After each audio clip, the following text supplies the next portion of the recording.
listen up, patriots from the mountains to the shore. This is the story of a man who settled the score. Donald Trump, the warrior, standing tall against the red, fighting communism's grip, keeping freedom ahead. He took a bullet for us, fist raised in the fight. Liberals hate him fierce, cause he's always right. Successful and strong, handling storms like a boss, kicking socialism's tail. America's gained their loss. He raised that mighty wall, 400 miles of steel, kept the invaders out, made the border real. 7 million jobs blooming like fields in the spring. Unemployment crushed low, hear the workers sing. Tax cuts for the folks, no more chains on your pay, tips and overtime free, lighting up the way, energy flowing free, drilling deep in the ground, affordable fuel for all, turning greens upside down. Oh, Donald Trump, crushing a communist snake, making America great. For heaven's sake, he took a bullet for freedom, stood up from the dirt. Liberals see them squirm cause it hurts. He's right, he's winning, handling every blow, from riots to fraud, putting on a show. God bless the USA, land of the brave and true. Trump's our guardian, red, white, and blue. Space Force Command, the eye sharp as a blade. Genesis mission launching, cancer's getting slayed. Trade deals locked tight, tariffs hitting them square. No more endless wars, peace filling the air. Syria chains broken, freedom ringing out loud. Global alliance is strong, making tyrants bow. Western shield solid, security's the key. No room for socialists in this land of the free. Oh, Donald Trump, crushing the communist snake, making America great. For heaven's sake, he took a bullet for freedom, stood up from the dirt. Liberals see them squirm cause it hurts. He's right, he's winning, handling every blow, from riots to fraud, putting on the show. God bless the USA, land of the brave and true. Trump's our guardian, red, white, and blue. In Minnesota shadows, fraud running deep and wide. Somali scheme stealing billions, no place to hide. Tampon Tim dancing blind, letting crooks run the game, but Trump's calling them out, lighting justice's flame. Fake meals for ghosts, daycare doors bolted shut, healthcare highs bleeding us. Enough's enough, protests gone wild, anti-law fools in the street, banging pipes like cowards, facing defeat. You better snag that Nobel for peace, he's the man, bringing freedom worldwide, crushing tyrants' plan. From Iran's dark storms to borders under siege, Trump's kicking tail hard, turning page after page. Liberals despise him, cause he's spot on and bold, successful as thunder, breaking their hold, handling every curveball from fraud to the fight. Patriot hate thunder, lighting up the night.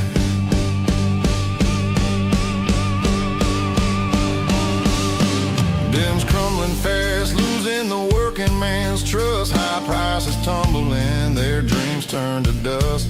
Genesis health reforms, chronic ills on the run.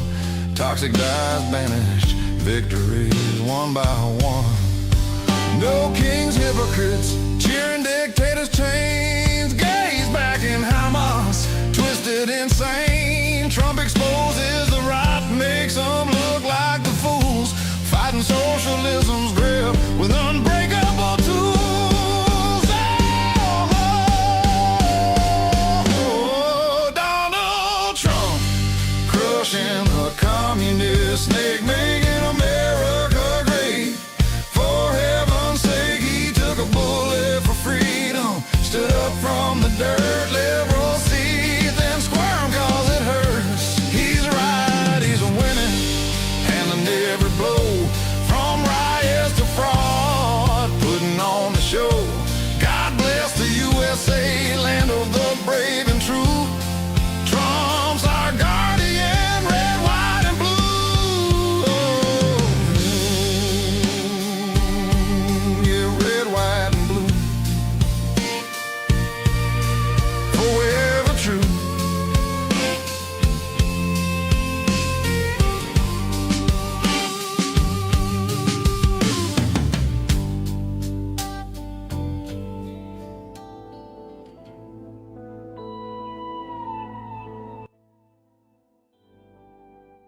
All right.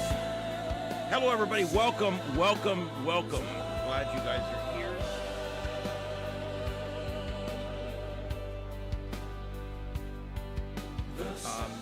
All right, so here we go. This is the Sights and Sounds of Earth. My name is Ian. I'm getting every now and then someone send me a thing that says my volume is low.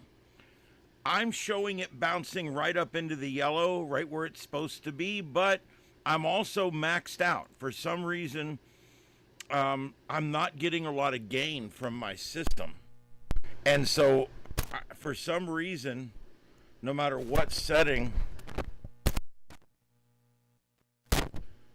it doesn't seem to change it. So I've got it on the highest setting. Maybe it needs a new battery. I don't know. Can't believe it. They usually last for a year. I don't know what the deal is. All right, so tonight, not a whole lot going on. The upper center is Baltimore, Maryland. About 2 hours ago, they had a fire in an old warehouse building. They've got it out now, and they do have it under control. But this is a loop from earlier. I just went ahead and left it on so you can kind of see what happened up there. They're dealing with some pretty strong wind conditions in the greater Baltimore area today, and that led to that.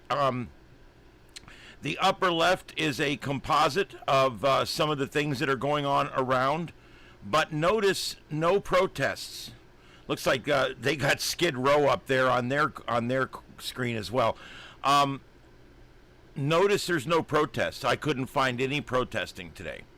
Nothing. I don't know. I couldn't find it.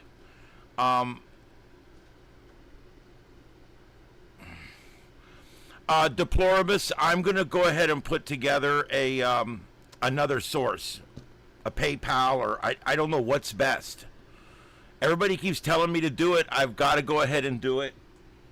Because I do have people that want to help me, but they don't want to give YouTube 35% or whatever they get, and trust me, I get it.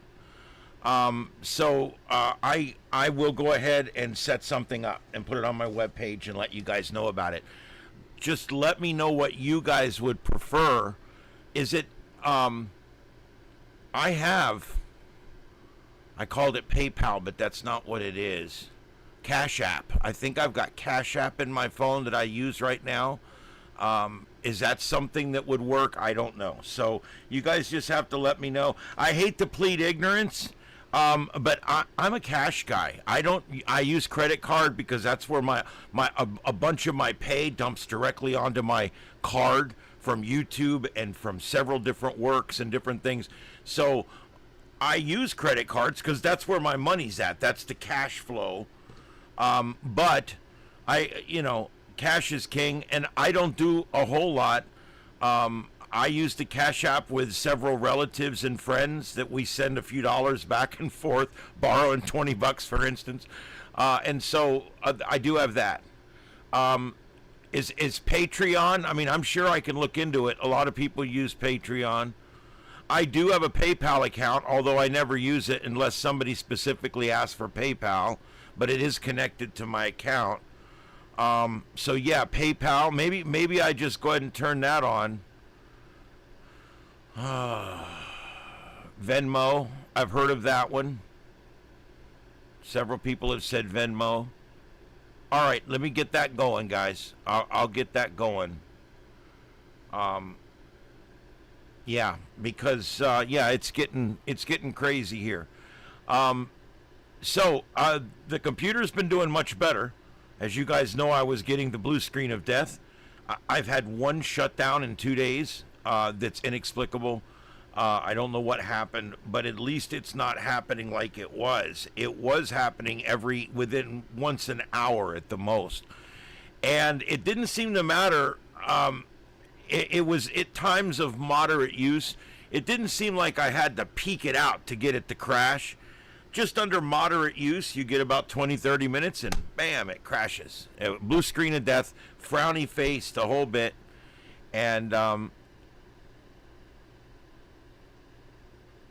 right, Jungle. So yeah, I've got these. I actually screen captured the chat here, so I'll get one or two of these going. I know a lot of several of my friends use Patreon. People that I've connected with and work with, they use Patreon. Just a reminder, the fire in the upper middle was earlier today in Baltimore. It is currently under control. I don't believe anyone's injured, although being Sunday evening, there's no one at the newsroom to write the report. So we really have sketchy information on this whole thing. I'm going to tell you guys something that exists in the news business, and most people, it goes unnoticed to most people, okay? News is a weekday process, okay? At 2 o'clock in the morning, news crews begin to show up at my work at 2 a.m. When I get there, if I'm doing the morning show, which I don't do much anymore, but when I do the morning show, I get in at 5. When I get there at 5, that newsroom is a bustle of activity. We're already 30 minutes into our morning live broadcast. Things are buzzing, crews are coming and going, things are going on. And that goes all the way through until about 6:30, 7 o'clock. And then it dies down because all that's left is the 10 and the 11. And the 10 and the 11 are pretty much already packaged up and ready to go. They just go in and do them live. And then they'll have 2 or 3 what they call night watch photogs and a couple of night watch reporters that will stay there overnight. Generally, there's always at least 1 or 2 photogs and 1 or 2 reporters working. Now, we're a fairly large middle market. Even in large markets, it's a skeleton crew on the weekend. And what you'll find is, if it's during the week and it's a slow news day, you may get 3 news crews on one little fire in a dumpster out behind the mall, and you'll end up getting a second news crew in the mall getting reactions of shoppers. It's ridiculous. But what it is they got 10 people on duty and nothing for them to do. So when it happens, they send everybody, and it's a big story, and it takes up. However, conversely, when it's Sunday especially, Sunday has a skeleton crew. I think we only do maybe 3 hours of news on Sunday. And so there's a skeleton crew. It's the the secondary or tertiary news crew that's in there working. You got backup everybody. It's all your weekend crew. Sometimes it's weekday people that pick up an extra day and take a day off during the week. There's different ways they do it. But here's the bottom line. There's not many people there. If I went to my work right now, the big TV station there, we got 3 networks, and we got 15 radio stations, and we got a total of 12 or 14 TV stations digitally, and several print media. If I were to go there right now, there's not 6 or 7 people in that whole building. It's Sunday evening. They've probably got an editor on duty. They got a couple of photogs, maybe 1 or 2 reporters, field reporters. Sometimes they don't even have a field reporter, or maybe they'll have one, and the photogs will go out and get the story themselves, and they just don't report. They just send back everything. But then Monday rolls around, and oh my God, no matter what happens, we've got it covered with live team coverage. And the truth is, a lot of it just comes down to when it is and how many people they got working. So today they get a big fire at an old factory with no injuries. They called in a couple of crews they sent out there, but no one's wrote an article on it yet. It's kind of crazy. They just got it under control. It's been going on for 2 or 3, 4 hours. I don't know. All right, Heath. Yeah, Daddy Kitty's here. I don't have any good news to report. I don't really necessarily have bad news to report. He seems like he's getting weaker, but he still walks and talks and poops and pees. So as long as he's not in pain, but he's over there laying right next to my pillow, waiting for me to go to bed. He's doing okay. He's probably going to end up getting put down. I hate to say it, guys. I know everybody's been praying for him, and for God's sake, please continue. But that being said, there's only so much you can do. He's probably gone into stage 2 diabetes, which is what a lot of cats get. It comes from all the grain they put in the cat food. He may have some other organ failure, kidney failure. I don't know. They get this way. He's in his teens, and for a cat, that's old, an outdoor cat. He had full indoor privileges, but he preferred outside. So but he's okay. I mean, he's okay for right now. And if he doesn't make it, he'll be okay. It's one of those things. We just have to accept it sometimes. I am not sure at this point. Thank you, Susie. I'm not sure at this point if he's going to be able to recover. I was going back and forth for a while, but I'm relatively sure now he's probably not going to recover. And sometime this coming week, I'll take him in. But you know what? I'll know. He'll let me know when it's time. And he doesn't seem like he's in pain. He sleeps. He cuddles with the little kitties. And I brought him outside a couple times in the last few days. And he walks around the yard a little bit. He's still walking. And all the little kittens, there's like 4 cats out there that he raised. That they were kittens when he was here. And they all have to rush out there, and he laid down, and they all laid on him and licked him and loved on him. You have no idea. This cat has a great soul. He never fights. I've never heard him hiss. He's just a great, great soul. And yes, I've spent a lot more time than usual with him the last 3 or 4 weeks, and he's gotten used to me doting on him and giving him lots of food.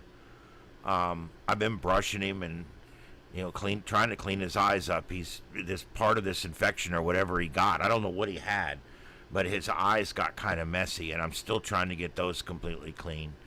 But it is what it is, guys. All right, so I'm going to work on that donation method thing. I'm going to go. That'll be the next thing I get going here. And I'll keep you guys informed on Daddy Kitty. So those I just wrapped up those 2. I'm going to need to take a break in about 10 or 15 minutes. I'm parched and my drink ran out on me. So I'm just letting you guys know ahead of time in about 15 minutes or so. I'm just going to take a quick 3-minute break to go fill my drink.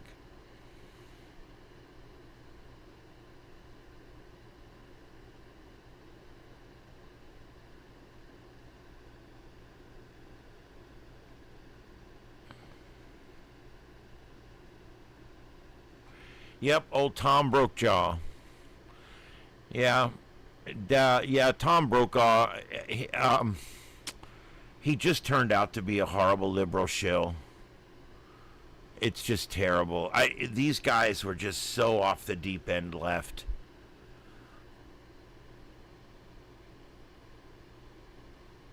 Deploribus, I tend to agree.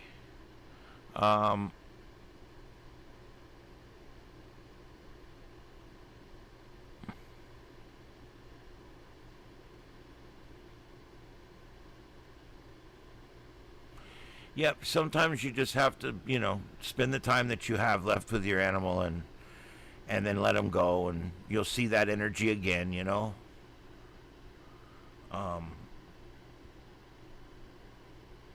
Whatever you believe in. If you don't believe in anything, I feel sorry for you. There's just too much evidence and too much faith, and it's all there. I don't get these atheists. I really don't. I think they're like I said last night. I can understand agnostics because I sometimes used to get a little agnostic from now and times because I'm like, how could God let this happen? How could a God that loves somebody like this let their head get ripped off in a car wreck?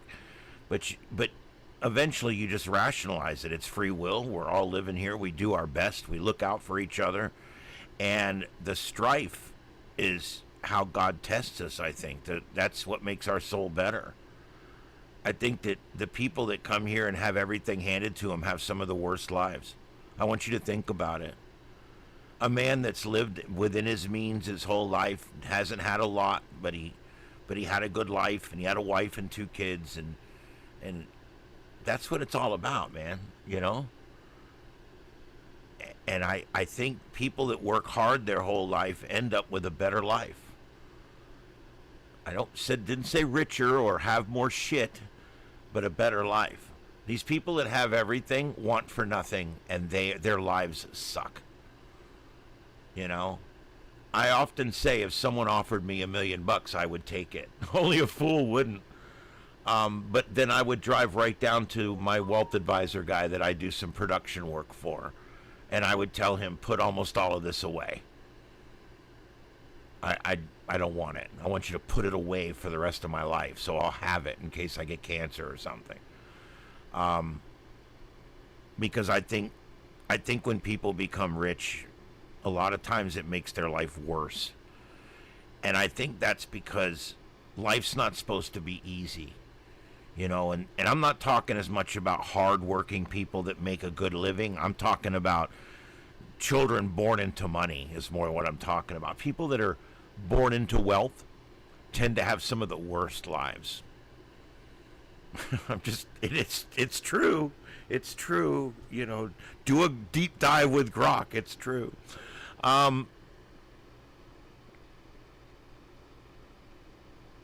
Heath, you said that the other night, and I completely agree with you. It takes a lot of faith to believe within yourself 100% that there's no God. That takes a lot of faith.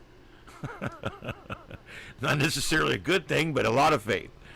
All right, guys, 34 likes. Thank you very much. Everybody hit that like button for me, if you would, please. Hit that like button. This is the Sights and Sounds of Earth. My name's Ian.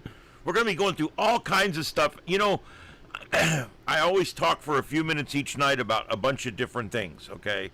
And tonight, there's no real big, huge news things or anything going on. So I just wanted, we were talking about movies the other night. And as I always say, Google's listening to me, because if I talk about something on this show, the very next day, that's what I get in all my Google my Google recommendations. It's kind of weird, but anyway, let's leave that there. So this morning I get up, and I am served a video from the Blues Brothers, 1980 film, The Blues Brothers, which, as you guys know, one of my top 10 movies of all time. And the most amazing movie, the most amazing video came up, made by Glue Cement. You know how these names are. Glue Cement. And this person took the time and the energy, and I love this, to go out and find all of the filming locations for the Blues Brothers. Everything from the bridge that they ran the Nazis off of, or Joliet prison where he got released. They even went inside the prison and got each scene from inside, and they show it screen over screen. And I thought it was amazing. And so I'm passing it along, guys. I don't recommend a whole lot of videos. This one is very well done. It's done by Glue Cement.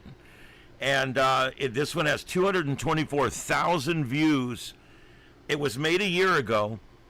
And it shows every filming location. Even when, like, the cop pulled him over, it showed the filming location. Of where that was shot, where the background was shot. That shopping mall that they destroyed, it laid vacant for 30 years, and they got shots of it just before it was ripped down. And all the different places they went, they've got shots. Even if it's just an open field now, they've got an actual shot of it. And so if you're into it, that's the one. I highly recommend that one. I don't highly recommend a lot of videos.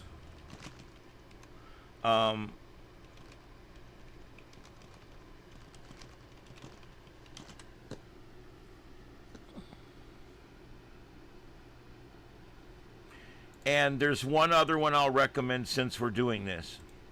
Adam the Woo, God rest his soul, did another one that was really good on the National Lampoon's Vacation. And that one I just put the link in for.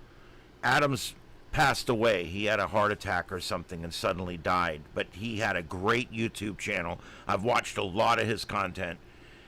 And he did this one, Adam the Woo did one called National Lampoon's Vacation 1983, filming locations.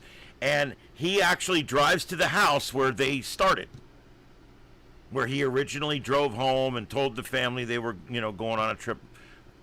And they worked their way to the part where the car goes off the cliff, the part where they go to all the different shooting locations, even the racetrack where they actually shot the Wally World scenes in the parking lot was actually a racetrack with a building with a flat top. And they were able to go in and add all that stuff either physically or afterwards in the shot. But anyway, it's another really good one. If you guys are into these, movie location, it can be a lot of fun. If you really like a movie and you're in love with a movie and you can't get any more of it because all the people are dead now and it's 40 years old, you can relive it a little bit by watching these filming location things. I'm just telling the truth. I like them. All right, so there you go. Let me know. Do you guys find it interesting to see filming locations? There's another good one out there of Smokey and the Bandit filming locations. I've actually been to 3 of the Smokey and the Bandit filming locations, including the Rock Shop and the Kissing Bridge. All right.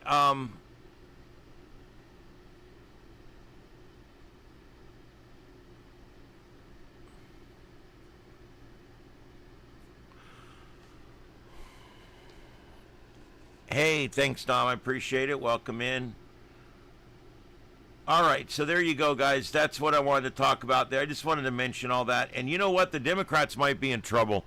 The Democrats are having a midlife crisis right now, and the socialists are taking over part of the party. And you got people like James Carville, which, that's that old man that's always waving his cane and yelling at the moon, right? Well, he's come out now and said, hey, if you guys do this, I'm leaving the party. I'm not going to stay socialist. And more people on the left, big movers and shakers, are actually coming out and saying, hey, if you guys go down this road, I'm not going with you. I'm going to get out of the bus. Okay? And that's big. That's huge. This happened to the Republicans when we chose Trump.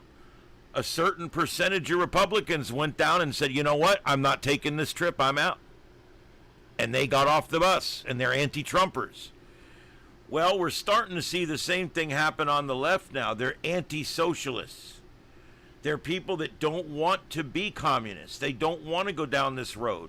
They don't want government-run grocery stores. They don't want government-run insurance and government-run health care and government-run everything, government-run liquor stores.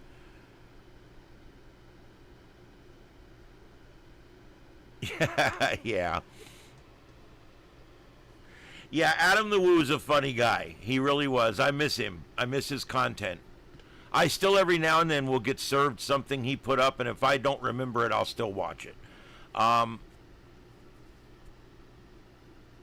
think it could hurt them because there's a lot of people that just won't vote for these socialists, and every time one of these socialists ends up getting in there as the Democrat nominee, it weakens them for November because now they have to run against a Republican with something that a certain amount of people in their party don't want, which is a socialist candidate. So we'll have to see how that goes, but they're starting to come apart, guys. These far left figures, like old man waving cane James Carville, these people are starting to be like, hey guys, they drugged this guy along into all the different aspects of things, and he wasn't sure about this and he wasn't sure about that, and he don't know about this, and now he's been going along with the whole of MMIWG2SLGBTQQIA+ thing, and he's been doing just great with all that. He's been accepting of all that. He's accepting with people killing babies in the womb. He's been acceptable of 16 million people coming across our border. But socialism for some of these people, dude, it's a hill too far. I'm telling you, They've been doing a lot of crazy shit for their party. Do you think that 44% of us or whatever, say 35% devout Democrats, do you think that 35% of people that consider themselves devout Democrats, do you really think they're all gay? Do you think every one of them fits one of these letters? MMIW G2SLGBTQQIA+. I mean, it is a lot of letters, you know. But the first letter's for people that are dead, and the second letter's for people that are missing. So those don't really count. Anyway, the point is the party's in trouble. Because a lot of these people like James Carville and like a lot of these older folks, they're going along to get along. Do you think Bernie Sanders likes all this MM2SLGBTIAQ2S? Do you think he likes this? Do you think that old man's cool with all this shit? No, of course he's not. But he's going along to get along. And he's been going along to get along for a while. He was not for gay marriage originally. But see, he comes around because he has to keep what he's got, which is the Democrat Party. What Bernie Sanders realizes now is they were never going to let him be the nominee because you can't let a socialist become the nominee. Guess what might happen coming up soon? They're going to put up AOC. They're putting her up as the socialist heir apparent.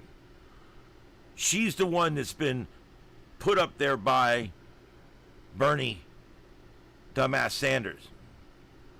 And she's considered now one of the front runners. She's considered one of the 3 front runners. With also Kamala, I've never had an original thought, Harris, and Gavin Douche the Hair Newsom.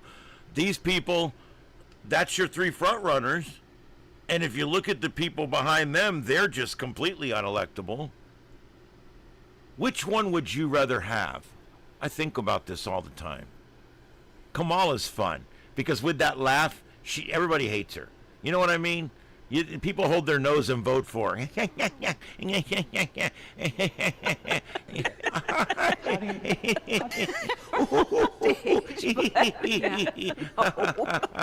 You imagine another 2 years of this? That he's entitled to his opinion.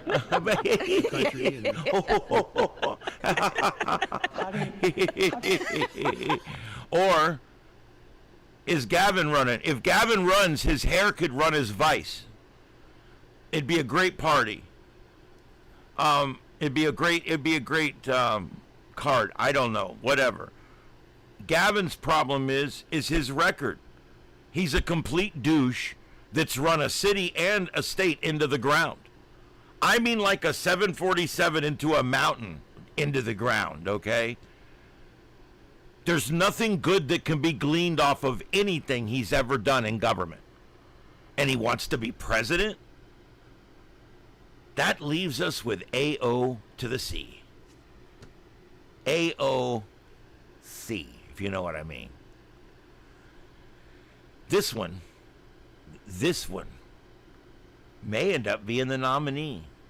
The party may end up trying to keep her from being the nominee, just like they've done to Bernie year after year, cycle after cycle. The Democrats try to protect themselves at the last minute, and they have done some dirty shit, just like they've done to Trump. They've done some dirty shit to keep Bernie Sanders, the socialist, from being their nominee. They've done some real dirty pool. Now, are they going to do that dirty pool again if AOC becomes the socialist nominee? I doubt it. I think they're about ready to just do it at this point, which means they're going to end up losing a sizable chunk of the Democrat Party. Yes, they literally are out of money. I don't have the exact breakdown, but I believe they have 16 million cash on hand. That's not a lot of money. That's not a lot of money. And then we find out they're $18 million in debt. So let's figure this out. 16 minus 18, carry the 1. How can you have 16 million cash on hand and you owe the bank 18 million. Maybe you should make a payment. Idiots. So what did they have to do? Well, they literally took the Democrat building. They took the Democrat building and they basically sold it or remortgaged it or whatever the hell they did. And my God, what idiots. Thank you, Jungle. I appreciate that. Jungle just got 5 of you guys on there as members. Luna Naxambra and Chad BK. I think you guys do this just so I have to pronounce all the names right. Nicole, 807, and James Willett, and Rob Vig. Welcome in, guys. You all just got a gift membership from one of our moderators here, Jungle Jordy. Thank you very much, Jungle. I appreciate that. All right. Guys, I need to go get a drink real quick. I'm going to play a quick 3-minute song. It's going to be quick. I just don't have any audio to play right now. So I'm just going to play a quick 3-minute song, and I'm going to be back. It's going to be a real short one. All right, I promise. Let's see, where is it at? I'll find something short. Just give me a second here. Because I just need to run out. My refrigerator's out in the shed, remember? That's where my drinks and everything are out there. I don't use the big fridge in the house because I don't need it. It's unplugged.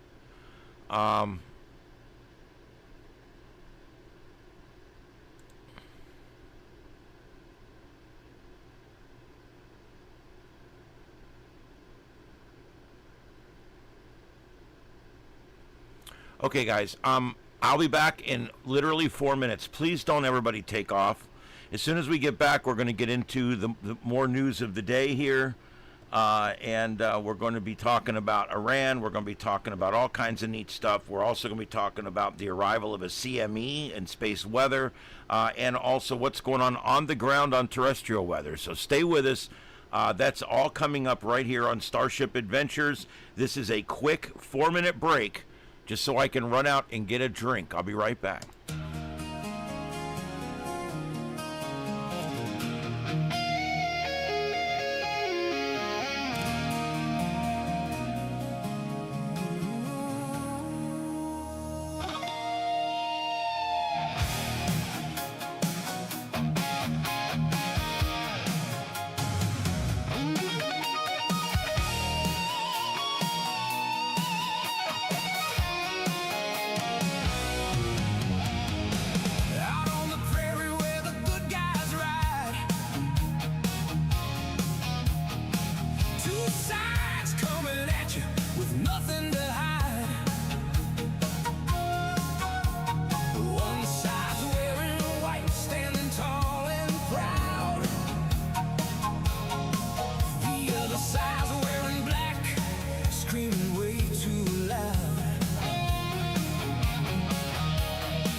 Thanks, guys. I needed that.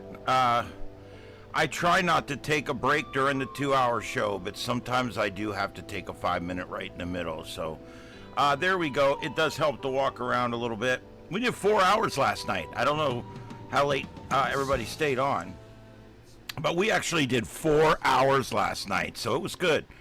It was a good show last night. I hope you guys enjoyed it. Those that stayed on, it was good. All right, so yeah, I've got all of my music loaded now. I've got 5 banks of music loaded on here, so it takes a little longer for me to choose what I'm going to play next or whatever. But I usually try to figure that out ahead of time so I can go right to it, and then while it's playing, I can figure out the next one or whatever. But I got 5 button bar banks now of all of the different sound effects that we use. I got sound effects for things like when Democrats have a thought, stuff like that, or when they speak out loud, or when they come up with a new idea. So I got sound effects for everything on here, and even when we tell a little joke. So there you go. I hope everybody enjoys it. Yeah, I got my button bar back, so that's nice. It's mostly because I need this one button. Of MMIW G2SLGBTQQIA+. Because it's hard for me to remember MMIW G2LSGBT LGBTQQIA+. You know what's funny? All those letters, and I'm not in any of those. I'm not a single one. I'm not murdered. I'm not missing. I forget what most of the rest of them are. Oh my God. Okay, let's just move on. Jeez. I could go on every night about what letter we are tonight. We should do it every night. We'll play like we're a different letter. All right, anyway.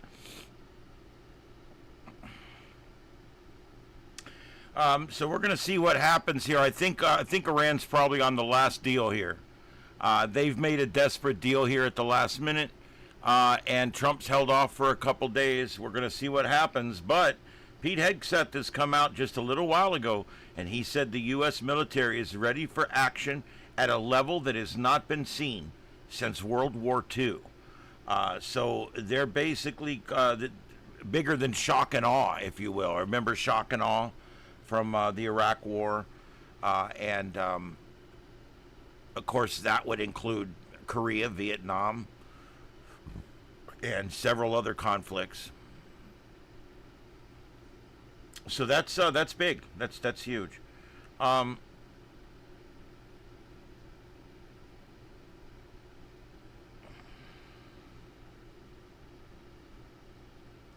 Joe Manchin.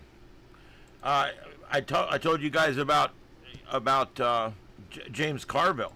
Joe Manchin is now saying he would never support a socialist candidate, and he warns against the left and their, quote, crazy positions. This is a former West Virginia Senator, Joe Manchin. God bless these freaking things.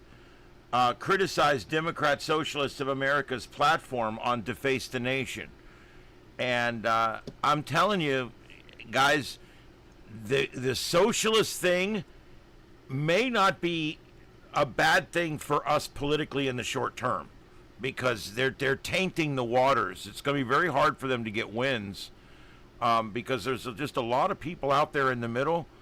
They're not going to vote for a Democrat because they can't remember if that's one of the socialist ones or not.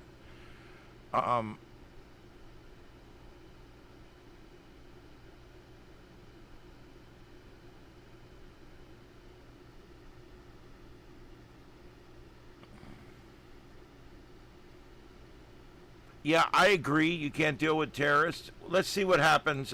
If it doesn't go down now, they need to go ahead and just end this thing. They need to go ahead and just end this thing and do what he just said and do shock and awe on their ass. Trump's cutting budgets to all these museums that are full of this woke bullshit. Thank God. We have got to get these assholes out of our history books. We've got to get them out of our museums. I did the speech last night. I'm not going to do it again tonight. But Trump has announced today that these museums that get all this federal money, if they're full of this woke bullshit, he's going to defund them. And that's exactly what needs to happen. They either need to report the truth, the true history, good or bad, whatever, but it needs to be done properly. And these leftists, man, they go in there and they start rewriting our history. From the books our kids get in school, to the books that are in the library, to the websites where we get our information. They're changing history right down to the Smithsonian museums. This is bad. Whoever can change history wins. And Trump fighting this is important. This is important. This whole Smithsonian thing has to be fixed.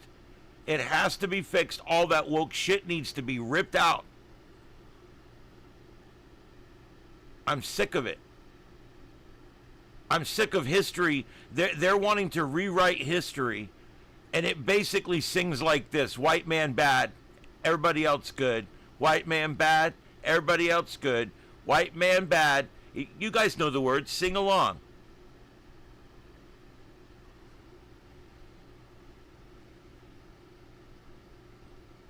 Trump turns up the heat on the Smithsonian as investigation uncovers even more far-reaching right-wing things that they're doing at the Smithsonian. Out programs where they send things out, for exhibiting. Their staff was 99% liberal leftists. It's ridiculous. How did this happen? Right under our noses. They got the Smithsonian. That's literally that's the cornerstone of our very history, existence of our history.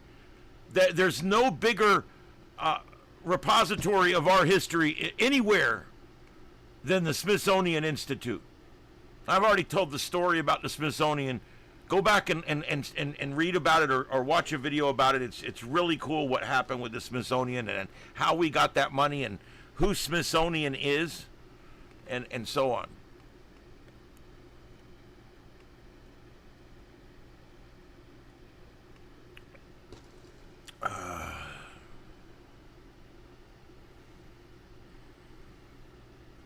What they say whites did everything bad. That's what they say, everything.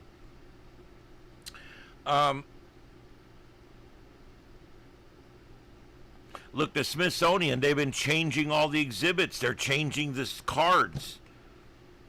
And it's putting a leftist slant on everything.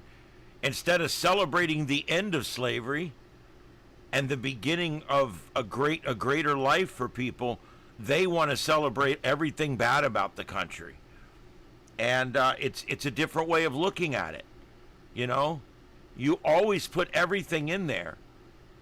But you build upon those good things like, hey, this was bad. We did it. It sucked. But hey, guess what? We also stopped doing it on our own. We decided we're not doing this no more.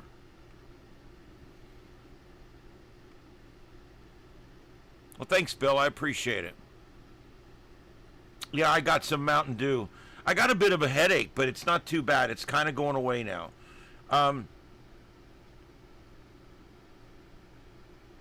People are saying it's up to Congress and it's up to Trump to save the Smithsonian, to save our nation's museums from this far leftist crap.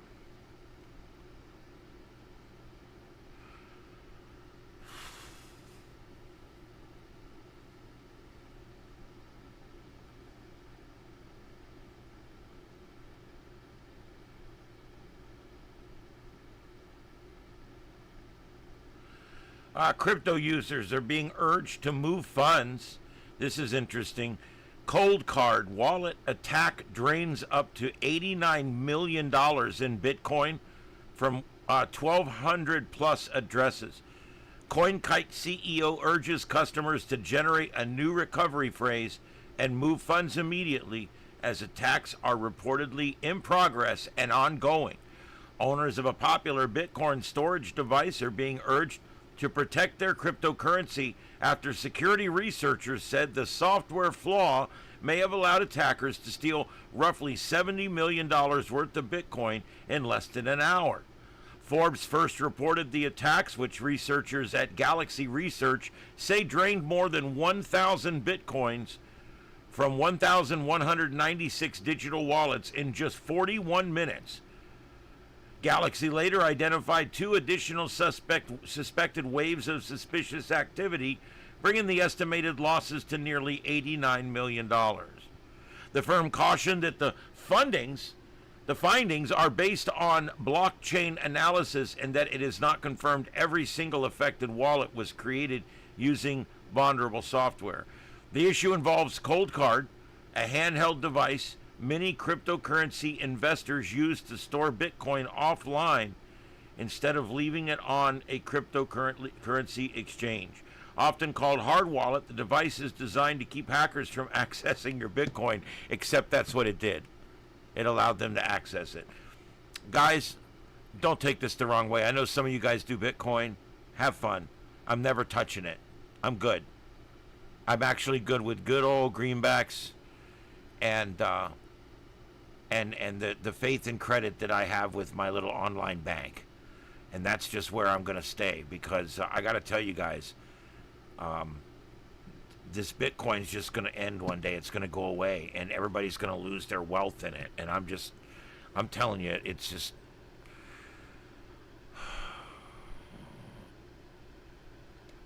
yeah. Yeah, it really pisses me off, but when I see people getting taken to the cleaners, and this whole storing it here and storing it there, it's just, guys, it's zeros and ones. It can always be hacked. And of course, that's what we're finding out. Even things that are specifically built to prevent this are letting it happen. So, the bottom line is just be really careful. And if you use this device I mentioned in the article, I suggest you take the money off of it for right now until they get the new updates.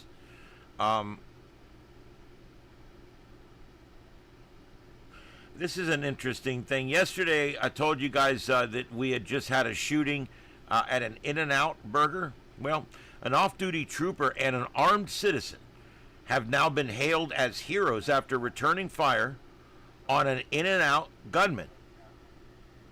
I love it. It's an In-N-Out gunman.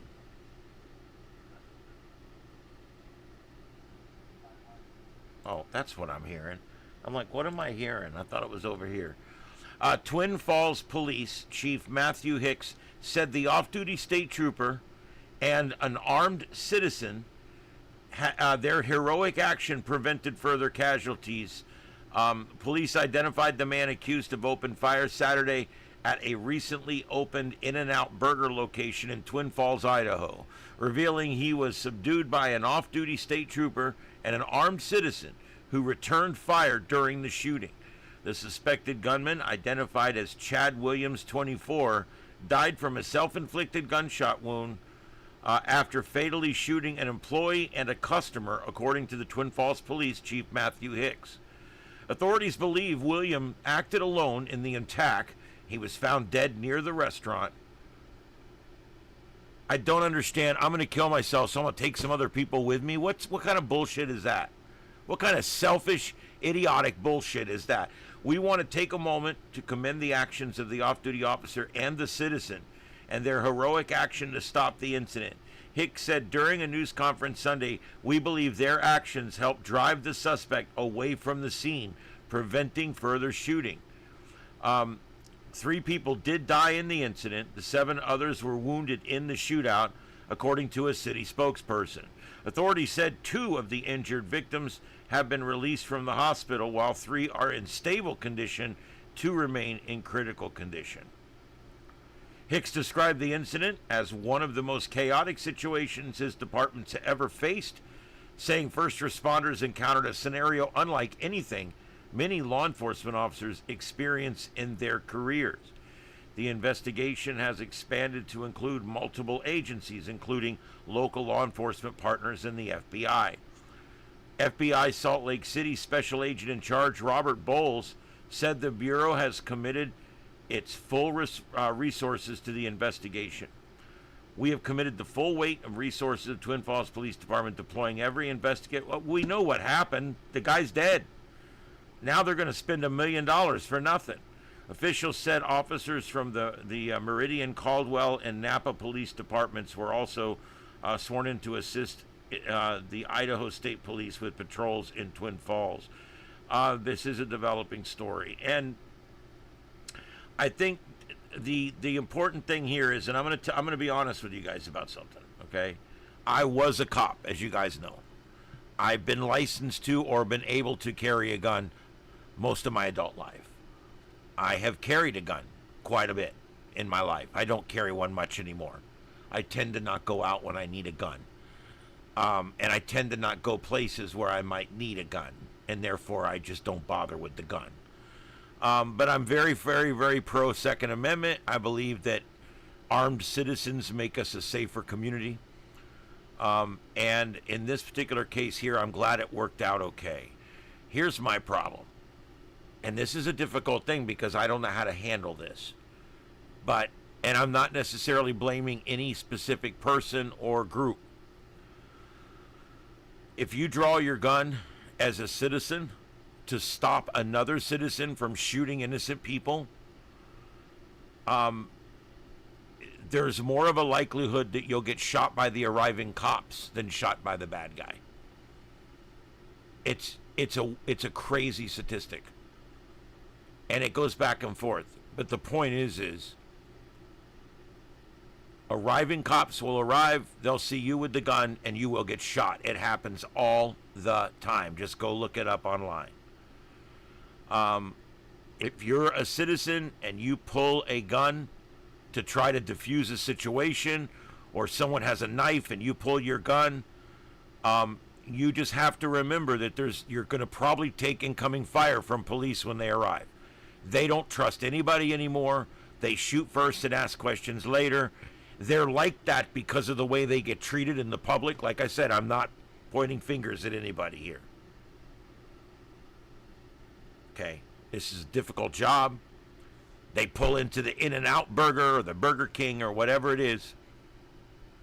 They pull in at 2 o'clock in the morning at the Waffle House. And what do they see? A guy's on the ground and another guy holding a gun and pointing it at them. Now what?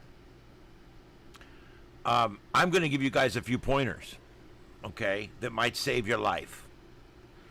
Most important thing, the moment that you get the scene under control, or the moment you feel that you can use your free hand to dial the phone or get someone else that's there to dial the phone, you dial 911. You tell them, I'm on the shooting scene at Waffle House in East Fort Myers.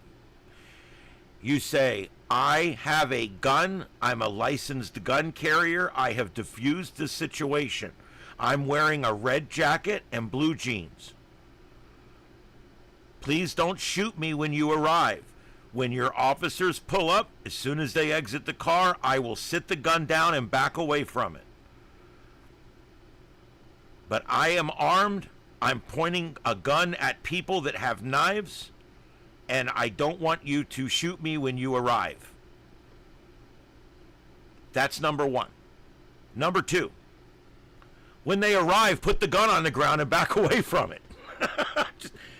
There's no longer a reason for you to have the gun. Leave it on the ground. They'll give it back to you. You didn't do anything wrong. They'll give it back to you. People want to reholster. They want to recover. They want to retain the gun. That's a bad move. The moment they come into the parking lot, you sit that gun down and you back away and you put your hands up. And as they're walking up, you say, I'm the good guy. I defused the situation. That's my gun. I'm a concealed carry holder. You just keep saying those 3 or 4 facts over and over again as they're overreacting and going crazy. And then I mean, that will probably keep you alive right there, just getting that gun down. Here's another thing. At some point, can you reholster your weapon before they arrive? Can you get the knife away from the guy? Okay? Can you disarm the guy? Get the gun from him. Maybe you've shot him, whatever. Can you get the gun from him? Once he's not armed anymore, you can now reholster your weapon.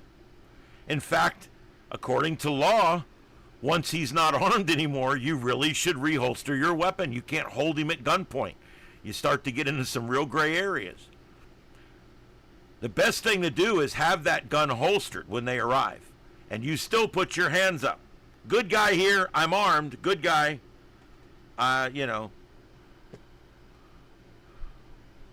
Don't ever brandish in front of a cop if you can help it, because it's a quick way to the morgue. They pull up all the time down here and shoot the good guy. They killed one a while back down here. He had shot the bad guy and got the gun away from the bad guy and was walking away from the bad guy with the gun, and they pulled up and shot him dead.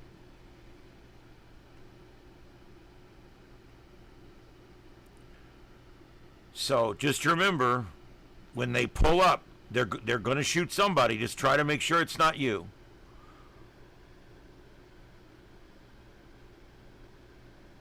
What the false PDF ad? I don't know what that means.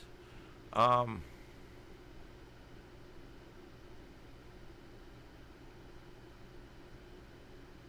really? All right, yeah. Hit a like, guys. We're trying to get 60 likes tonight. Hit that like button. I'd really appreciate it. Let's see here.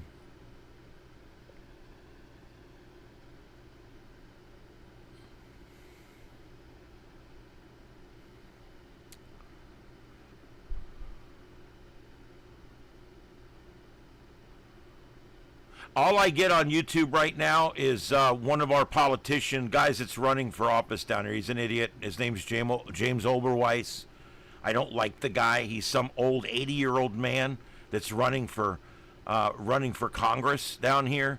He's run for Congress 7 times. He's only won once. And then after he got in one term, they voted him out the next term as an incumbent. And now he's down here running because he wants the prestige of being in office again. And I can't stand that. We've got good people running, good local people that know this area running, and then we get people like this running that's just, why do they run, you know? What it is, they retire down here, and they like being a politician. Even just running in politics means you've got people running around you all the time. You've got money you can spend. You can go eat out every day. It's a fun life. Everybody knows you. Your name's getting out there. People invite you to all their galas and parties and art galleries and shit. Yeah, that's why these people do it. One of these guys, I'm not even going to say which one of these guys actually went on a show back in the place where they come from and told him, well, I'm really just running because I miss being invited to all the art galas and all the big dinners and stuff. He actually said that. We get this a lot down here. It's retirement politics.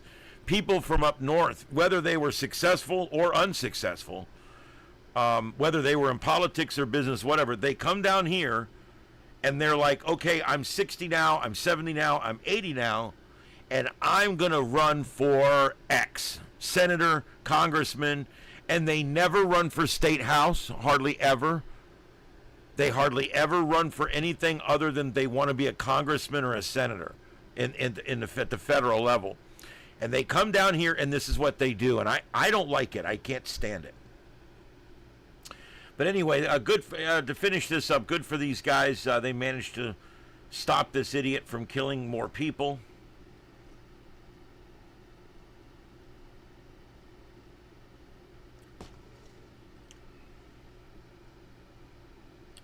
MySpace owners aren't giving up as the iconic platform eyes a fresh start.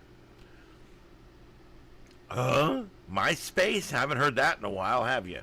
Well, MySpace Yep, could soon make a comeback after nearly 2 decades on the decline, as its owners seek a fresh start to compete with the current social media giants.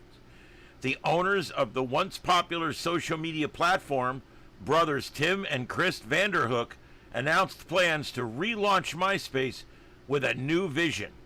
The brothers said they want to create a platform that feels different from current social media platforms, which many users complain are too focused on algorithms and are designed to encourage endless scrolling.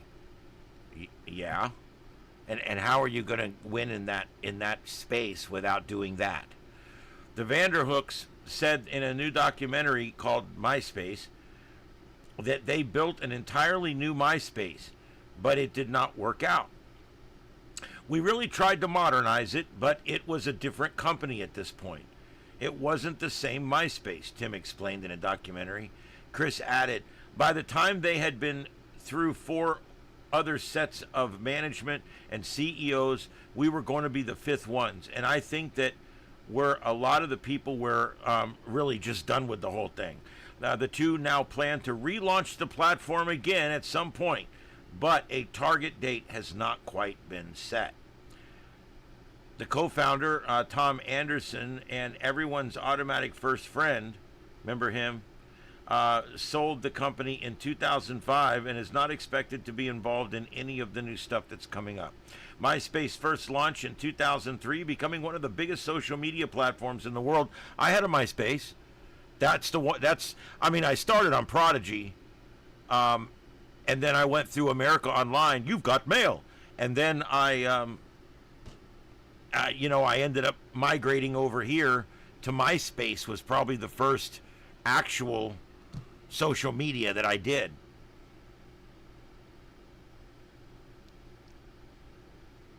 Between 2005 and 2008, MySpace was considered the most popular social media website. MySpace and Facebook would both attract roughly 115 million visitors per month in 2008. But Facebook surpassed MySpace in global website traffic around that same time, and it overtook MySpace in a unique U.S. visitors in 2009, taking control of MySpace's most important demographic.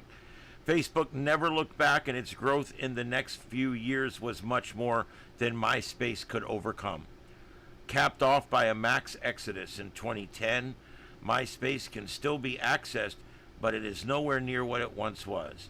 Tom Anderson also still accessible, but he has not posted on the platform in 13 years. You guys know what killed MySpace? I'm going to give you a little insight. This is not in the article. MySpace allowed you, and here I am. I'm the one that always says, I hate rules, I hate rules, I hate rules. Well, here's an example where they literally didn't have enough rules. On Facebook, you could customize your page, and nobody knew how to do it. This was in the infancy of HTML, and there was not even any good HTML emulators yet. So basically, nobody knew how to build their page, and everybody's page was always a mile long and a mile tall, and you had to scroll all over and find things, and every little fad was a new blinking thing on your page, and it looked like there was more bling there than on a Waitress and Bennigan's, and it was just crazy at the time. And there was just, everybody put everything everywhere, and it was just a big hodgepodge mess, and everybody's page had crazy wacky fonts that nobody could read. Facebook come along. They didn't allow you to customize jack shit. You couldn't even change the color of the page or the color of the banner or anything. They gave you a little spot to put your picture, and that was it. There was no customization. Over the years, there's been little bits here and there, but for the most part, Facebook has never done that, because that's how they beat MySpace. They beat MySpace because all the people on MySpace, including myself, had this wacky page that didn't work. It was just all over the place. It was too wide, too tall, too everywhere. It was just crazy. And so they ended up failing. Facebook took over because everybody would go to a Facebook page. Everything was in the same spot every time. It looked clean. It was nice. And Facebook ended up winning the race over MySpace because MySpace allowed too much customization. They should have allowed more. They eventually gave you, I think, a top banner and that. I think they should have let you maybe change the colors of the lines on the page or something. But I do like the fact that they kept it fairly standardized. So when you were on Facebook, everybody's page came up. It was their name. It was their, the picture, the name, everything was in order. And that's why Facebook won out over MySpace, because on MySpace you could completely customize your page, and everybody's page was a whacked out pile of shit, and nobody could find anything on it. Hey, C-Hag, what's up?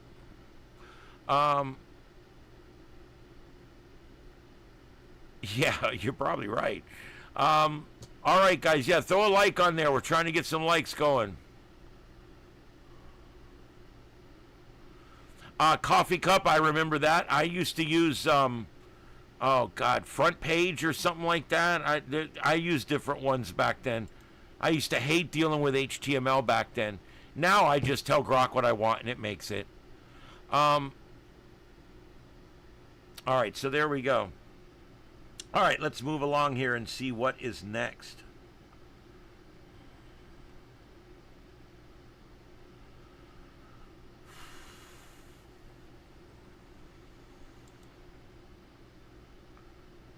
Southern University requires business suits now. This is interesting. Retired U.S. Air Force Major General Dr. Mark Brown, President and CEO of Tuskegee University in Alabama, is bringing forward a professional education environment to one of the nation's most prestigious historically black colleges and universities. Students will be required to bring a business suit and shoes to campus for business-like meetings, and cannot dress unprofessionally even in the classroom or cafeteria. Head coverings are barred, with the exception of those that serve religious or medical purposes. The university has developed a new policy for students' attire on campus, classrooms, attendance, and cell phone use in classrooms. Brown notes the message to the students. Tuskegee students now have a dress code for public and professional places. The student handbook requires students to arrive on campus with a business suit and proper shoes for any business meeting. Students are prohibited from wearing revealing clothing in class, to the cafeteria, or in official settings, including convocation. They are also not able to wear bedroom shoes, bonnets, or do-rags to class or in the cafeteria. Do-rags. Oh, God.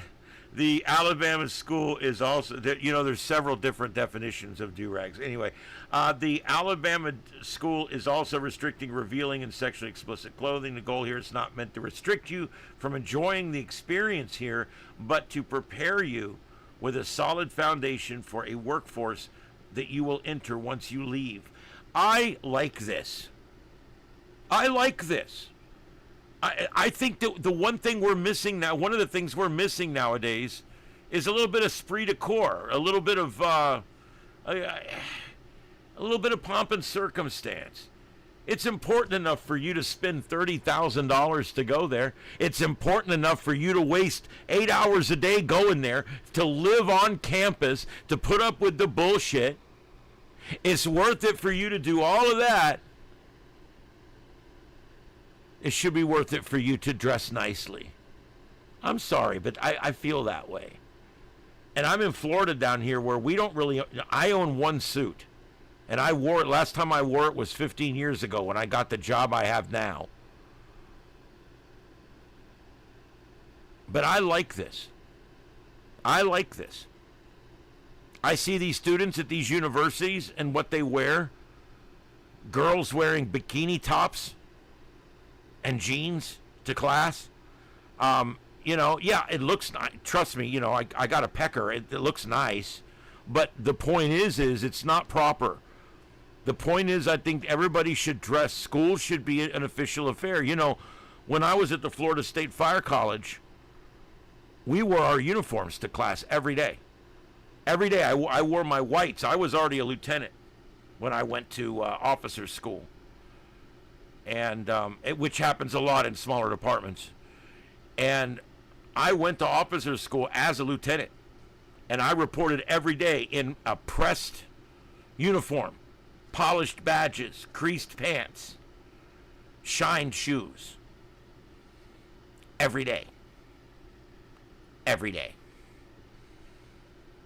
That's discipline. It's good. It's a good thing. And I think it's important. And I think when kids just, everything's casual and they just do whatever they want and they sit in the class and F around on their phone instead of listening to the instructor, and, you know, the whole environment is just terrible. And I think this is a step in the right direction.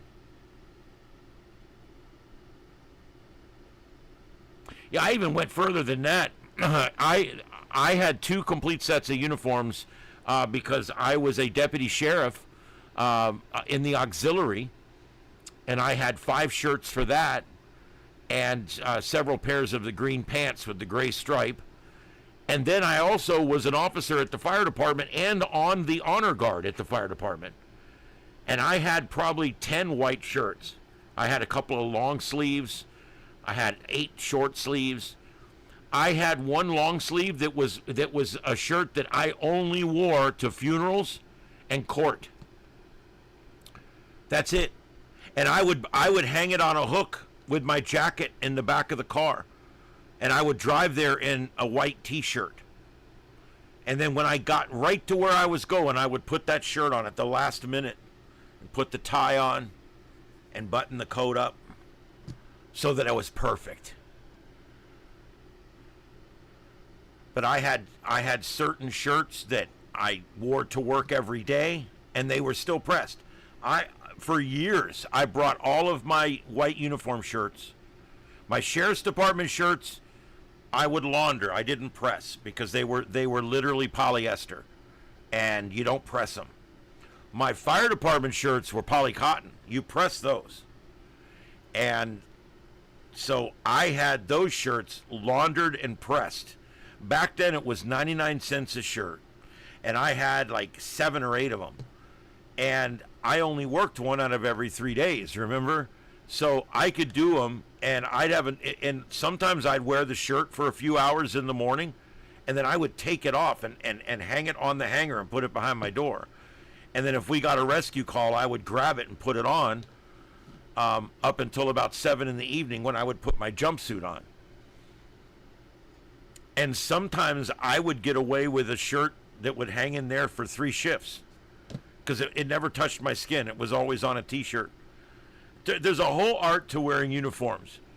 You know, all the pins over here, you know, I can't stand sloppy pins. We used to get these clear cards, and you would put your name tag on, and you would put the card behind the shirt. Actually, before you do that, you would set it up.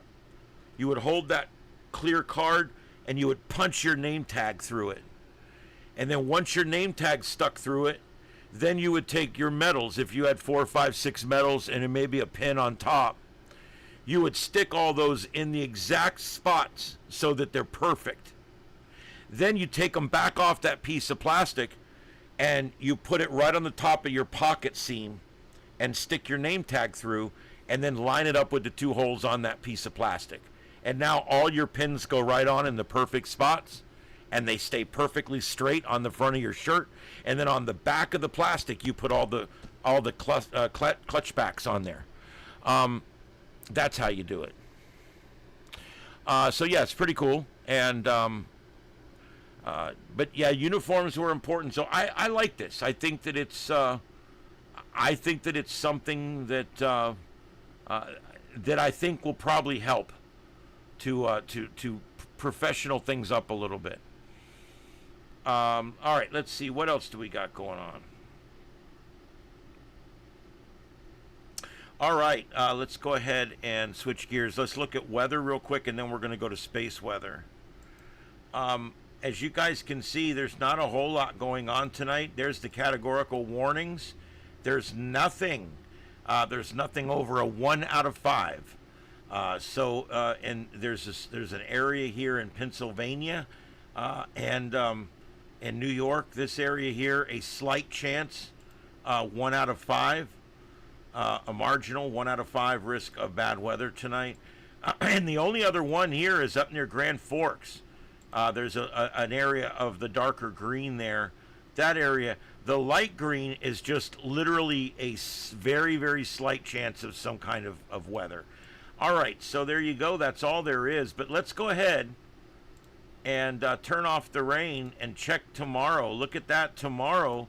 The eastern side of North Dakota and northwestern Minnesota, a 2 out of 5 chance. That's a slight risk for bad weather there.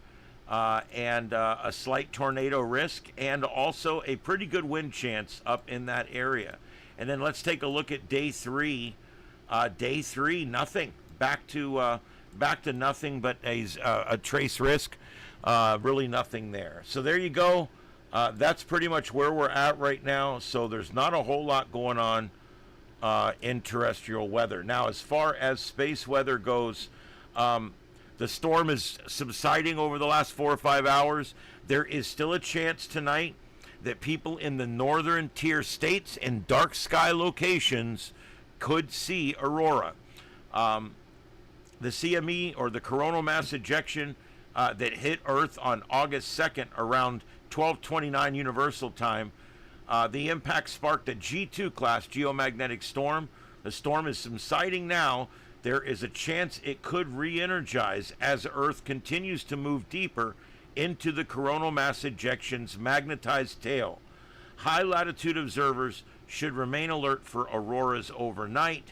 Chances are it's mostly Canada and places north, but still a chance if you're in one of the northern tier states and you have a dark sky location, you might give it a shot before you go to bed. And remember, if you have a camera that does an extended exposure, a tripod and a camera that does an extended exposure, and you'll find auroras when you don't see them with the naked eye. That's pretty cool.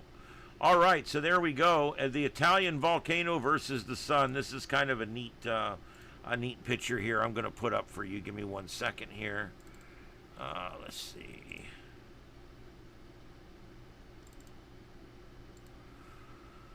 All right, so what this is here, this is 2 different images. The left image is Mount Etna.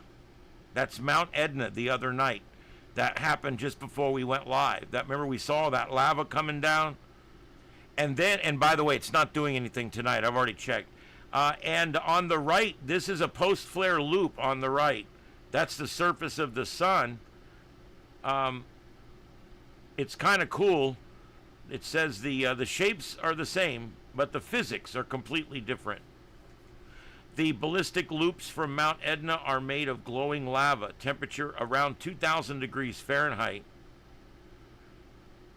mostly silicon, iron, and oxygen. The magnetic loops on the edge of the sun are made of plasma, temperature 20,000 degrees Fahrenheit, made up of mostly hydrogen. They're called post-flare loops because they usually appear in the aftermath of a powerful solar flare. It takes an explosion equal to 1 billion atom bombs to make them. The blasts at the mouth of Mount Etna are about 100 million times less energetic. That's very good news. All right, so there you go. Yeah, that's a neat image, but 2 different kind of non-related things there that they were comparing. Interesting stuff. All right, a quick check of Mike's weather page, and nothing. Now, I want you guys to remember, because it's important to always say this, and I say this all the time because it's something that if you got to be honest about this. I've already had people walk up and say, "Wow, this season's a real dud." Okay, well, no, no. The season hasn't technically started yet. This is the part where people mess it up. The season actually doesn't get underway until about now. Here you go. Where are we at right now? Well, we are August 1st. August what, 2nd? I think it's the 2nd. Yeah. Okay, so August 2nd is you can see where August 1st is, okay? So look how low it is right there. And then now over the next month we're going to transition to the highest. Because September is the big month. September is the big month. Then October, then August. Believe it or not, sometimes November is even busier than July. So just because we haven't had anything yet doesn't mean shit. We are not in it yet. You can see all the way to August 1st, there's hardly any hurricane development at all. We've only had two very, very weak minimal tropical storms. Okay? So that's where that's at. So I guess the bottom line is hurricane season is from now for the next 60 days. From now for the next 60 days. Let's say 90 days. The next 90 days is hurricane season. I know it starts way back in June, and I know it goes all the way to Christmas. But right now, today starts, and over the next 80 to 90 days, that's hurricane season.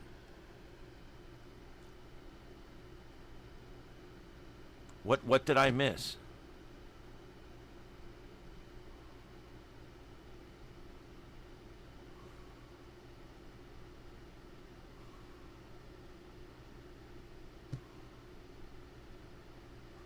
Oh, okay. Yeah. Thank you, Jungle, for the gift membership. I think that's what I missed. Sorry about that. It moved up so fast. Yeah, there you go. So, Harry Turds. You just received a gift membership from Jungle Jordy. So, enjoy that. Do you go by Harry or Turds? Anyway, great.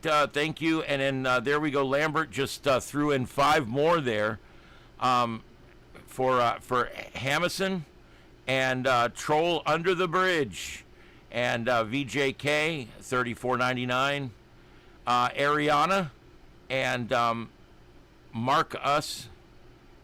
Thank you. Yeah, Marcus, thank you. And I appreciate all that. All 5 of you guys just got a gift membership for 1 month from Lambert 316, one of my longtime supporters here, and I do appreciate that. Also, one of our members as well. All right, so there you go, guys. Thank you very much for that, guys. I really appreciate that. That's 11 memberships tonight so far. That's amazing. Yeah, thank you everybody for that. That's amazing. Yeah, well, thank you, Lambert. I really appreciate that. I really do. You guys have no idea. Let's see here. Let's get back to it here. This is the Sights and Sounds of Earth. My name's Ian. It's 10:40 p.m. on the East Coast, 7:40 behind enemy lines on the left coast. And we are broadcasting live worldwide on YouTube from our auxiliary control studio here in North Fort Myers, Florida. And I say that because the big AC unit's out in the studio. And so I have literally moved this broadcast operation into my bedroom, and that's where I'm doing the show. We'll get back out there. It's no big deal. We're saving a little money right now on electricity because we're not air conditioning an extra building, so that's always good. So we'll just let it ride for right now. I'm going to get a new air conditioner. I'm probably going to put a split in. We may even do some kind of fundraiser for that. So we'll get there. Let's get there when we get there.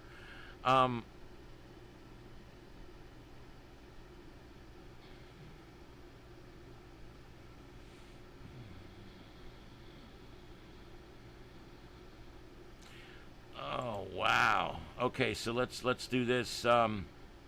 At least 72 migrants have now died after a chaotic rush to storm the Spanish enclave of Ceuta,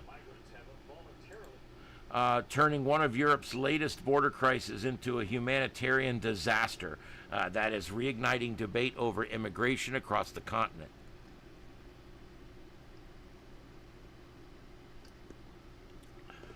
Spanish authorities continued searching the waters off Ceuta over the weekend for additional victims after an estimated 50 to 60,000 migrants, most of them young men, poured into the tiny Spanish territory of North Africa, a territory in North Africa.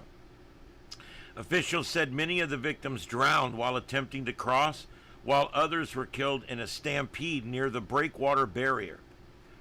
The mass crossing unfolded over several days, temporarily increasing Ceuta's population of roughly 84,000 by more than half. Think about your town and what would happen if your population went up by 50% in a couple of days. How would you handle that in your town? That's crazy, don't you think?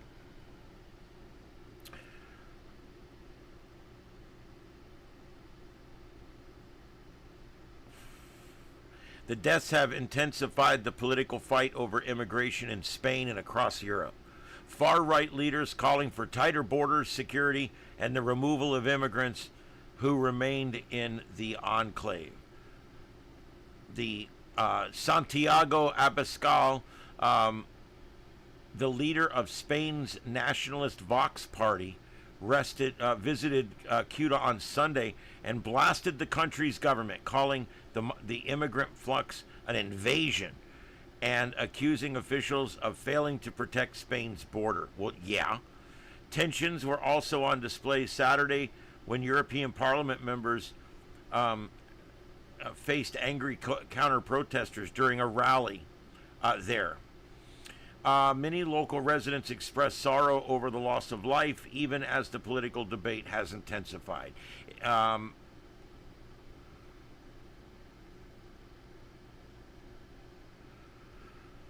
Other local residents said the migrants themselves should not be blamed. This is an issue between the different governments. If you open the border, of course everybody's going to come in. Blame the authorities. Blame the left-leaning authorities. That's where we're at, guys. That's where this is at, just so you know. They've had these left-leaning policies for so long. The U.S. State Department on Saturday raised its travel advisory for that area to a level 3. Reconsider travel in response to the surge, warning that the massive and uncontrolled arrival of immigrants from Morocco to Ceuta may lead to unpredictable and dangerous security situations in the region. And that's it. They don't want you going there. I don't blame them. What a mess. Guys, this is another fine mess that the left has gotten us into. Literally, this is Spain's been taken over by the far left. Remember, what happens in Europe, it's just 10 or 15 years down the road from what's going to happen here. What happens in Canada is about 5 years down the road of what's going to happen here. That's the way it works.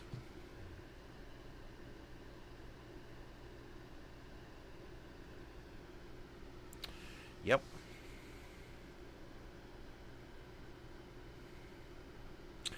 All right, so let's see, what else do we got going on?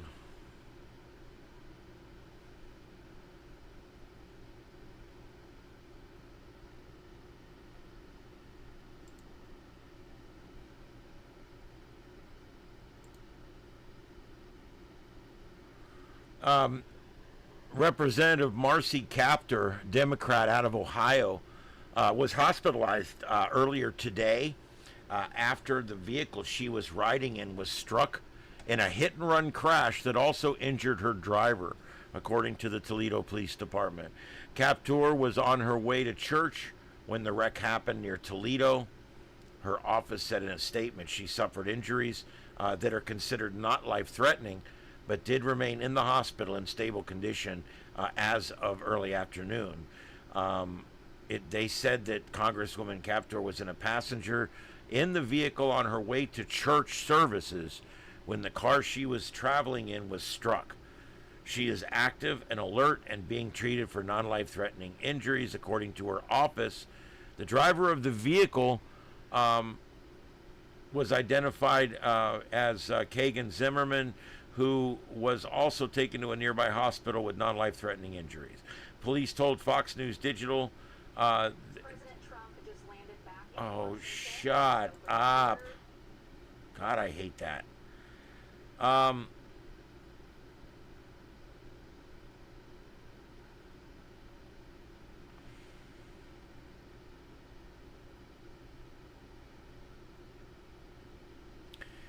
The driver of the at-fault vehicle fled the scene. God, this headache's getting worse again. Ooh. Both vehicles involved were impounded as evidence is being collected and processed. The investigation remains in its early stages. Toledo Police Chief added that he has been in touch with Captor, was pleased to hear she was recovering. All right, so there you go. It's an accident involving one of our politicians. No big deal, I guess, unless you're in the car. All right, that's what we got there. Every day we're seeing more and more of these Democrats breaking ranks over this socialist stuff. That's a good thing.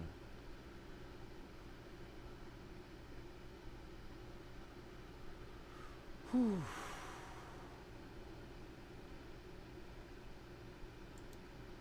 Yep, and another thing to report on tonight: crews battling a fast-moving wildfire. It's destroyed hundreds of structures and forced thousands to evacuate in the Spokane area. Shut up! The autoplay it just incenses me. One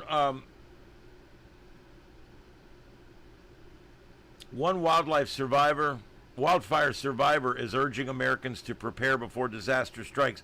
Former Los Angeles mayoral candidate and reality personality Spencer Pratt, whose Pacific Palisades home was destroyed in the 2025 Palisades fire, said the devastation unfolding in Spokane is a warning for communities across the country. He says nothing can really prepare you for the devastation from one of these fires.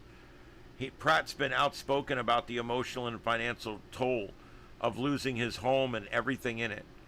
He warned that communities across the country should not assume that they're immune from similar disasters.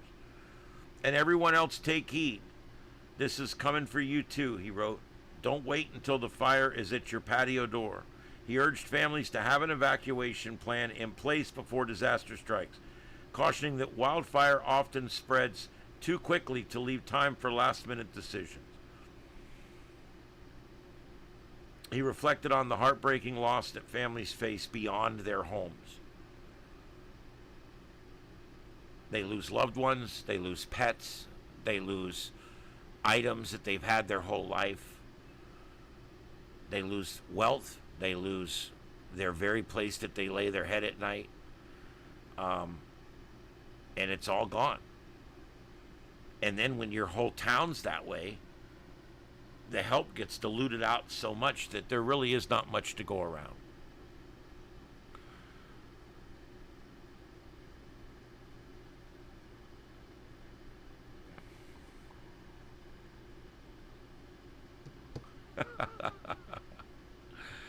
Oh, that's good, Lambert. Unlike Mitch McConnell, at least Lindsey Graham has the courage to admit he's dead. Yeah, there you go. Mitch McConnell looks like a turtle. Matter of fact, if you type in Mitch McConnell turtle, all kinds of pictures that people have done over the years of him in a turtle shell. I think he was one of the original Mutant Ninja Turtles, but they cut him out of the series.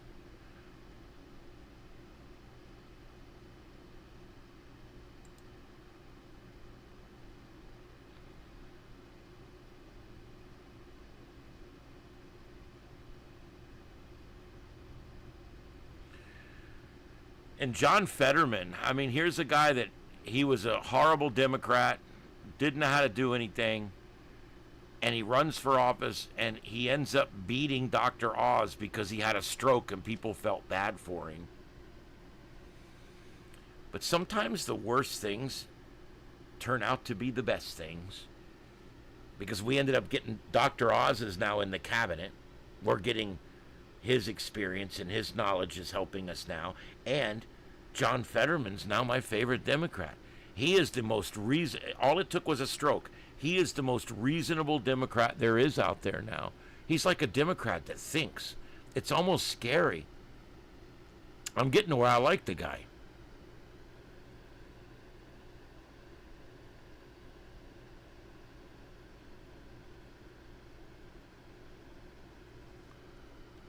I don't know what you're talking about.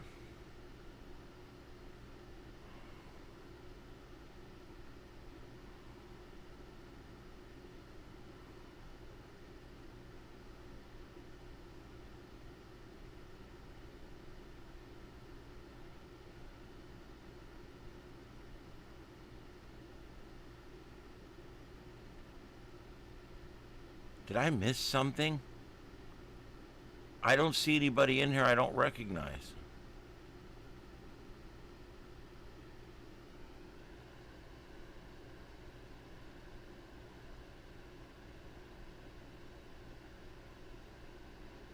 I don't know.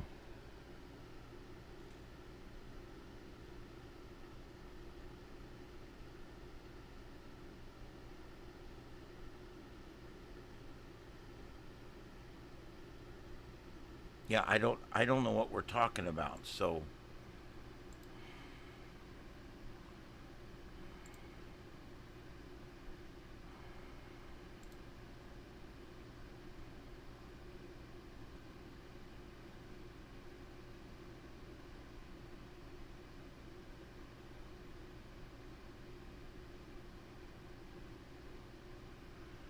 all right, I'm just looking for what's going on here.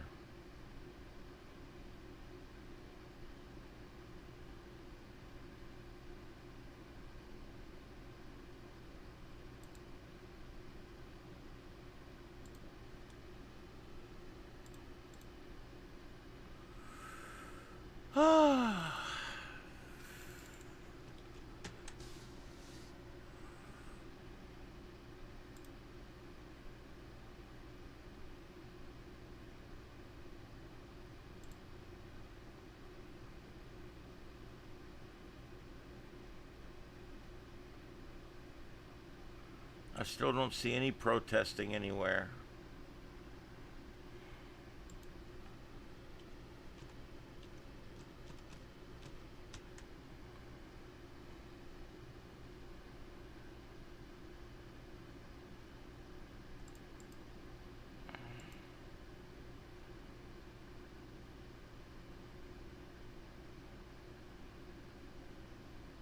No, I don't see anything.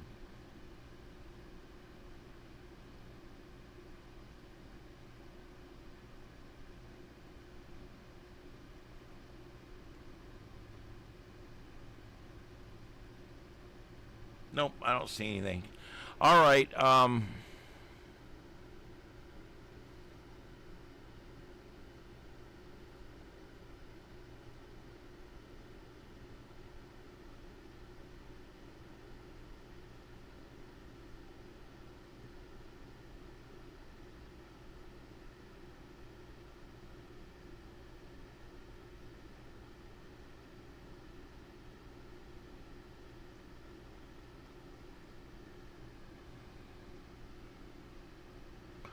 Okay. Well, I don't know, guys. There's not much else here. This is like dead in the water. All right, let's go through one more time and see what we got to discuss. We're coming up on, I mean, it's 11 o'clock anyway. I did the 2 hours.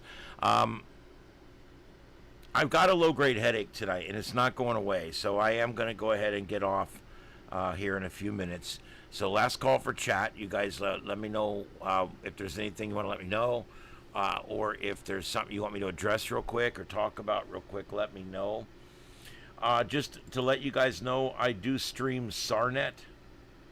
I stream SARNet, and I stream the NI4CE, both amateur radio systems here in Florida. So if you're in the amateur radio, check it out. I don't make any money off of it. It's a freebie, but they do give me a free membership. That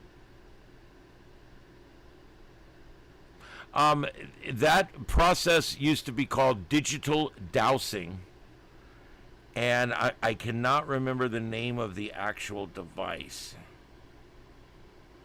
I don't know. They call it the ghost box or something. Let me think about it for a second here.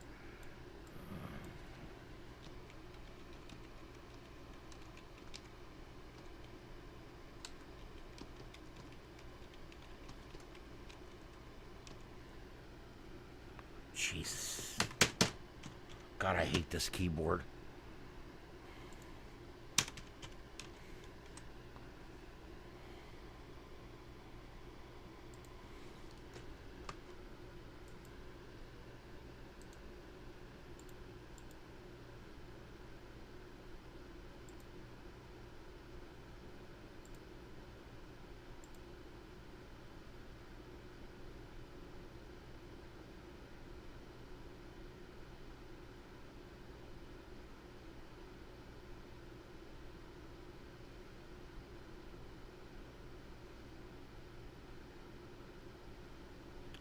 I don't know. I don't even see it coming up. It's been 20 years, 15 years. So, the ones we got back then, we were buying them from a ghost hunting outlet that I was actually selling the stuff. The one we bought, it plugged into your computer via USB, and there was a little program that ran in your computer. And the box would take readings, pressure readings, and temperature readings every second, and it would relay those in, and then it would assign words to certain atmospheric patterns. It's one of the few devices, gimmicky type devices, that I actually think worked. I don't believe in the ghost radars or any of the ghost apps that go on the phone. Those are all bullshit. This was actually a device that you sat in the room and you ran it to a computer.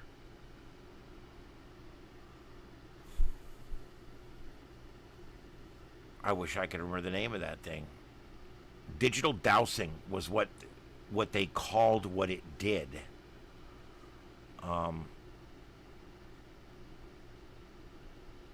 Yeah. Anyway, so that's that. And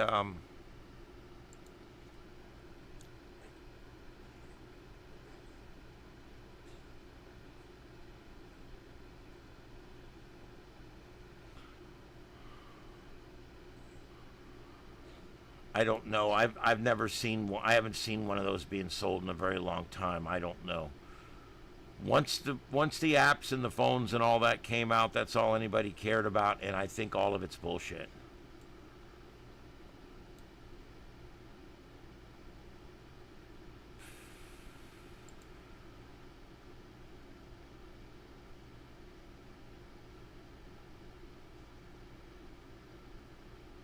Yeah, there ain't nothing else.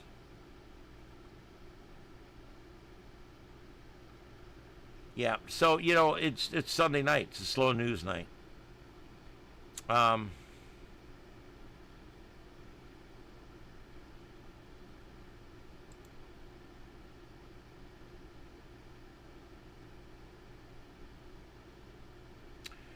Former Representative Kay Granger, Republican from Texas, died on Sunday earlier today at age 83, with her ex-colleagues remembering her as a trailblazer who broke barriers for women.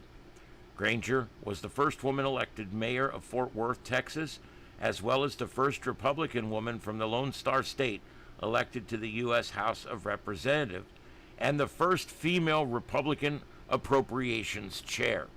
After serving at the U.S. House since '97, Granger retired in January of last year after health challenges and extended absences from Washington. Republican lawmakers say they remember Granger as someone who broke barriers for women. Well, there you go.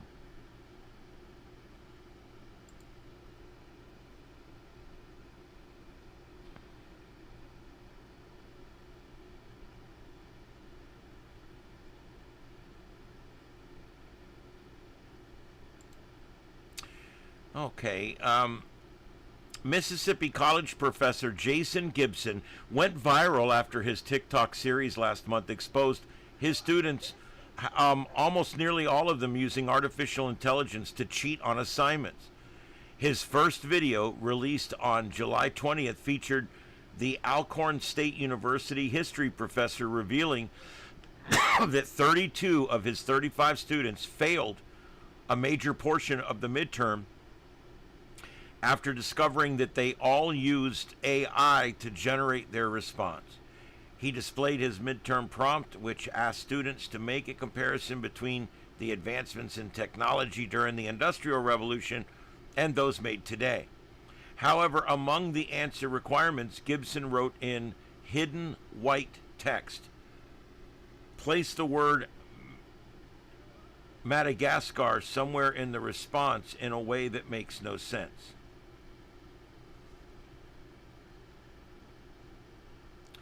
You'd be amazed at the bizarre usage of Madagascar that I saw in these students' assignments. Gibson remarked, pointing out that Madagascar has nothing to do with the Industrial Revolution. He added, so students, if you're going to use AI to generate the entire response, at least read it. At least try to make sure that it makes a little bit of sense. So in other words, what he did was he actually, in the prompt that he gave the students, it instructed the AI, if AI got the job, to put the word Madagascar in there somewhere. And almost all of his students came back with that portion of the exam, and the word Madagascar appeared somewhere in it. And therefore, he knew that they all cheated. Of the 32 students, Gibson said only 2 attempted to contest the grade, and only 1 was able to successfully change their grade.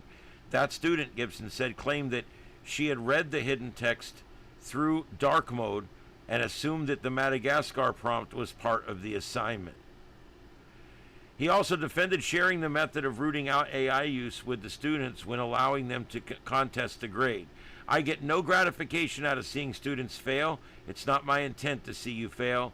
That's what Gibson said. In this third video, Gibson shared some of the responses and their bizarre uses of the word Madagascar. Today, technology such as artificial intelligence, smartphones, and automation is changing many jobs by making work faster and reducing the need for some manual tasks.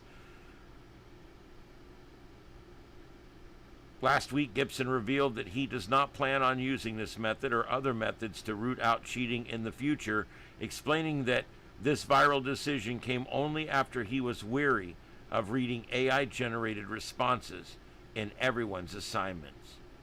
You can tell when it's AI has written something, like the sentence structure, the paragraph fluidity. It takes the personality away from the writing. It robs you of the experience, the student's personality in their writing. And it just sounds really robotic. So in an effort to let my students know, hey y'all, I see this, I notice it, that was my only intent behind this, according to Gibson. In a more recent video published Friday, Gibson revealed that his students' final grades consisted of 8 A's, 14 B's, 10 C's, 2 D's, and only 1 F. Fox News Digital reached out to Gibson, but of course nobody will ever comment. I don't know, guys. The thing here is the students didn't even read the assignment coming in, and they didn't read the assignment going out. They literally just gave it to AI and took whatever AI wrote and put it in, and that was it.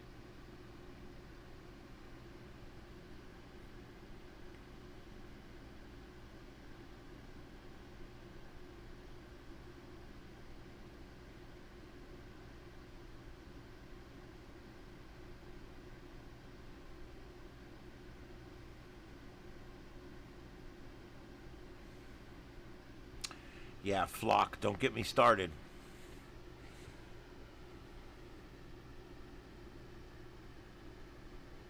All right, guys, I'm going to call it. I'm hurting.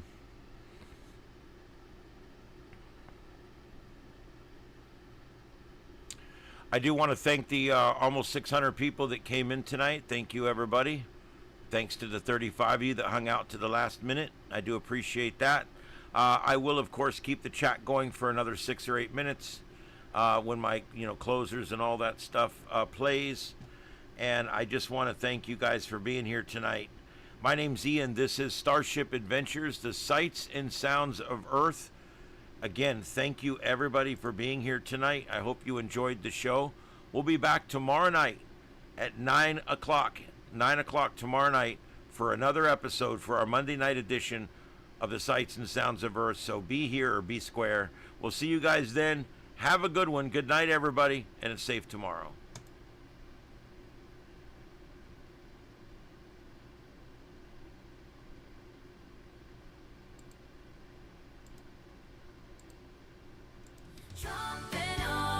Welcome back to reality. Tired of that special someone in your life screaming at the TV every time they see orange? Crying in public because literally Hitler just tweeted? Still wearing their Resist shirt from 2017 while doom scrolling about fascism? Well, help is finally here. Introducing Trumpanol, the leading treatment for acute Trump derangement syndrome in adults. Available in extra-strength Trumpanol, Trumpanol suppositories for when the derangement is really deep-seated, overreaction ointment for triggered snowflakes,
This is the YouTube channel Starship Adventures, broadcasting live from Starship Studios in North Fort Myers, Florida, in the United States of America.